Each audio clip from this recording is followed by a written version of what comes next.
ดดอำหงน้ำคงอำแหงใต้อำหายในเซตาปุนตากใต้แต่ที่เป็นเจื้องหืออันว่านั่นอยู่ที่ก้นเมืองใต้เฮากวยการนำโคงแต่เปิ้นมีแผนการตาตีเฮ็ดภายนำโคงมีอยู่20ตีในเมืองเขต13ตีในเมืองโฮมตูเมืองมาน7ตีเมื่อวันที่14เดือน3 2011นั่นจุมพี่น้องเครือข่ายแม่น้ำเมืองมานเขาไล่จัดปางแป้ง10จ่ายตาปันแม่น้ำโคงเจตอนแม่ห้องสอน3แหลมตีตาย่างมีผู้เข้าโฮมปังป้อยหมอก2ปากก่อไปปาตังก้นมีจื่อเสียงใหญ่แล่ผู้ใหญ่ก้นหลงไทยเขาก็มาเข้าโฮมจอมเนื้อปังป้อย10จ่ายตาปอกกำในมีการห้องผ่านปันแม่น้ำโค้งแล่เฮ็ดตั้งหลูปันตั้งพุทธาแล่ตั้งคริสเตียนเนื้อปังป้อย10จ่ายตาปอกกำใน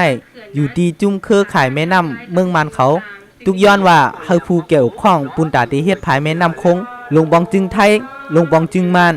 และก็มาหนีเมืองเขเขาเฮากึดยึดภายในอำปันพรหลีบุญตาก้นเมืองสังหรือเสปันตั้งทุกข้าก็เปว่าเมื่อไหร่เป็นมาร์ชวันที่14ฮะนะกูปีไหนอันพี่น้องอันที่ไรมีตัวทบย้อนเปว่าภายในมันปันฟันมันเป็นฟันดีเสียมกามันต้องตุ้มเตอร์บาลองอยู่ลองกินเฮาคาในเสร็จแล้วก็เบิ้นนั่นแหละก้นอันที่มี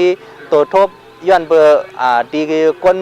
ดีเปิ้นเมื่อเฮ็ดผายดีเขานั่นสั่งได้มักมันว่าก็เปิ้นนั่นแหละวันไหนเป็นวันเฮกังแม่น้ำหลายๆเมืองซึ่งหนังไหนฮะเนาะก็เปิ้นว่าเป็นวันเฮกังแม่น้ำซึ่งหนังไหนแลเฮาคาจอมเครือข่ายพี่น้องอันอยู่จอมสันตวินอันอยู่จอมนำโค้งเหมือนซึ่งหนังพี่น้องย่างเขาพี่น้องไทยเขาไหนไลออนกันมาโฮมกันเสียแลมาเฮ็ดปังป้อยสืบจะตามแม่น้ำหนังคือแม่น้ำโค้งเตไหลรอดแล้วซึ่งหนังไหนครับอันวันไหนได้เป็นวันที่ว่าให้แม่น้ำโค้งไหลรอดแล้วอย่าไปให้มีภายลงมาแคนกลางซึ่งหนังไหนฮะนะก้อยกาดีอ้อยก็อ้อยเซเฮาดีพี่น้องเขาดีในดีเปิ้นแต้มไม่ว่าก็พอได้เอาตายก้นเมืองซึ่งหนังไหนนะก็เปว่าซุ่มอันเด็กเข้ากับเฮ็ดไฟฟ้านั่นมันอันเปิงลักมันก็เป็นก็พอจุ่มผายเฮ็ดออกไฟฟ้าในเมืองไทยนะฮะนะก็เปว่าดีเขาเมื่อเฮ็ดผายนั่นเป็นเหมือนเจ้าหนังตีตื้อขาเรียบเพี้ยนไทยเฮ็ดสร้างอยู่เมื่อเดียวน่าเป็นตัวอย่างมันเป็นภายอันนึงในเมืองย่างชื่อว่าภายหลงฮัจจีจังหนังไหนฮะนะตีหิมห้อมภายหลงฮัจจีนั่นเมื่อเดียวเงาไล่มันเย็นเสียและมีลองตึกต่อกันเสียและเฮ็ดให้พี่น้องย่างเขาไล่แลนเข้ามาที่ในเมืองไทยพอไปเพเข้ามาในเมืองไทยอ่านพันมันซึ่งหนังไหนฮะเนาะก้อยกาพ่องเมืองมาอยู่ดีในเมืองไทยนั่นคนเมืองไทยเขาก็ไล่หลวงปองซึ่งไทยเจ้าหน้าที่ไทยเขาก็ไล่มักมันปันว่าเป็นคนปลายเพดีไล่ดีตึกต่อกันมาเสียอะไรขึ้นลืมออกเมื่อเห็นไหมนะก็เปิ้นนั้นได้ย้อนเบอร์พายอันนั้นเลยเฮ็ดให้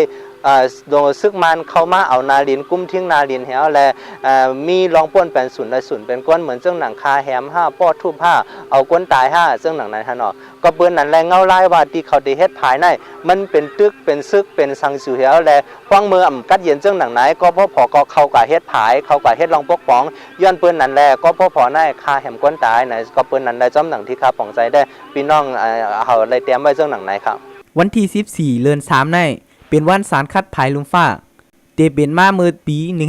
1985ที่เมืองบราซิลเมื่อนั้นเตมีคนเมืองบราซิลเจออัญญาตามย้อนภายนั่นก้วยจู่ตุ่มสารคัดไว้เสนั่นเข้าอ่านกันส่วนตุ่มป้ากูเมืองอัญญาตามย้อนภายเจอนั่นเฮาอ่านกันสารคัดลองก่อสร้างเฮ็ดฝ่ายเส